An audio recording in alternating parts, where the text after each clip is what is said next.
Dr. Robert M. Bowman was a lieutenant colonel in the U.S. Air Force.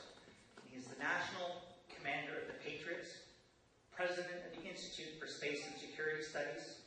He's the executive vice president for Millennium 3 Corporation and the retired presiding archbishop of the United Catholic Church.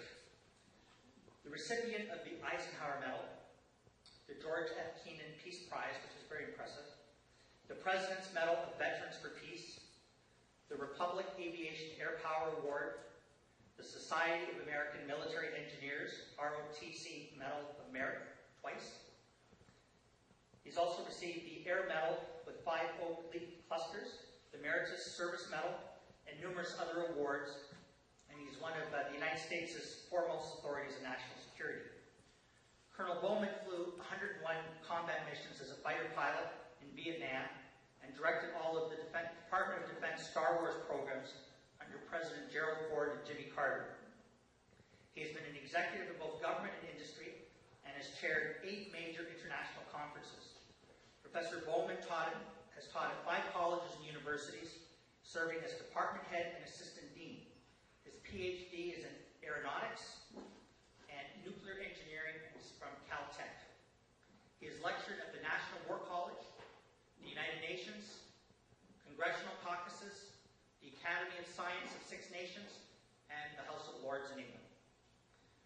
Dr. Bowman founded the Patriots, which is a group devoted to government which follows the Constitution, honors the truth, and serves the people. As part of this campaign, he has been a major speaker at the 9/11 Truth Conferences in Toronto, twice in New York City, twice in Washington, D.C., also in Chicago, Los Angeles, Melbourne, Boston, Detroit, Phoenix, Austin, and Sydney, Australia. He has addressed hundreds of peace conferences and has been a keynote speaker at Veterans for Peace annual conventions on 4 occasions. Dr. Bob Bowman ran for President of the United States in the year 2000, and he was the Democratic candidate for the U.S. Congress from the 15th Congressional District of Florida in the year 2006.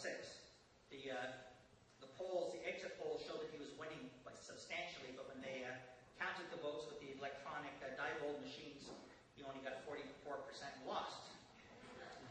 Bob and his wife of 53 years, Maggie, have 7 children, 21 grandchildren, and 4 great-grandchildren. The Los Angeles Times called him the best public speaker in the country. Now today, he is bringing his 2009 U.S. Patriot Tour to our city. Now, Dr. Bowman challenges us to take back America. Hopefully it means take back North America for the people.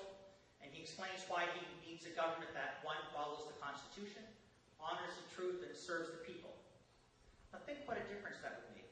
No more imperial presidency, no nuclear attack on Iran, no more undeclared wars of aggression, no more spying on the American people, I might add the Canadian people too, no more jailing of dissidents, no more corporations importing and exploiting millions of illegal immigrants to drive down wages, no more exporting of jobs, no more NAFTA, no more North American Union, no more government lies, no more false flag attacks and cover-ups, no more corporate welfare, no more health plans written by insurance companies and the pharmaceutical manufacturers, no more energy policies written by Exxon and Enron, no more trillions in debt, and most importantly, no more of our sons, both American and Canadian and daughters, to kill Arabs for oil companies.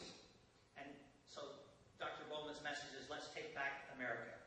Now, for a little Canadian content, we're fortunate to have Dr. Bowman in London because he loves to see plays at Stratford. And he just saw 4 plays this past week because he's a friend of Professor Dudney's. We decided to organize this event on his behalf.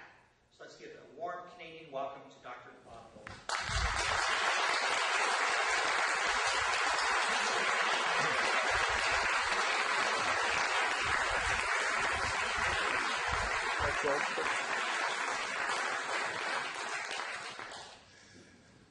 Thank you very much, Ed, and thanks to all of you for coming.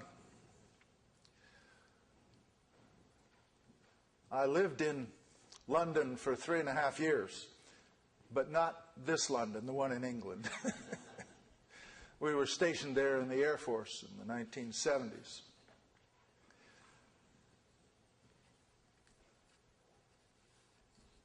I'm happy that These two flags are behind me. I'm afraid I only have one flag pin in my lapel. It happens to be a Canadian flag. You see, the United States and Canada share a common heritage of human rights devolving from British common law and the Magna Carta. In the U.S., these rights were formalized in our Constitution in 1789 and the Bill of Rights in 1791. In Canada, though your Constitution was formalized by that name only in 1982 and your Bill of Rights in 1960, the rights themselves have been recognized here almost from the beginning. Now, the Cold War brought our countries together in fear of a Soviet attack. The natural result was NORAD, a common regional air defense system. Now, however, the phony war on terror is being used to further amalgamate our militaries and more. The U.S. Northern Command will have bases on Canadian territory. Canada, while officially not part of the coalition of the willing in Iraq, is nonetheless playing important roles in that conflict.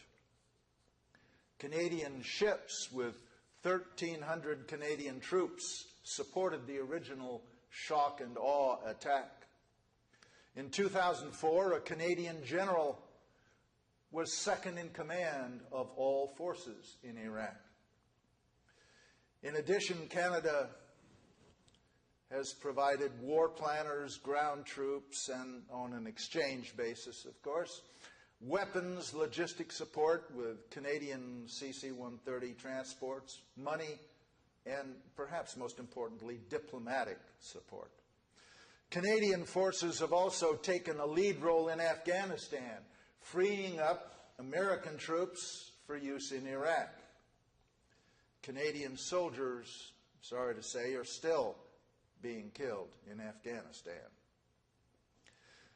Unless I succeed in my efforts with my compatriots down there in the U.S., we may be dragging you into other disastrous conflicts, perhaps, for example, in Iran.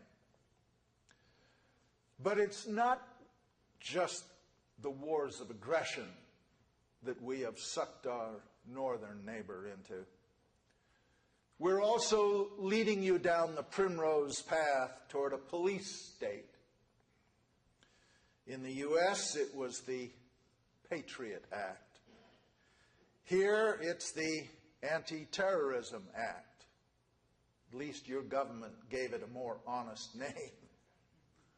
Finally, we are both enmeshed in the disastrous Security and Prosperity Partnership, or North American Union.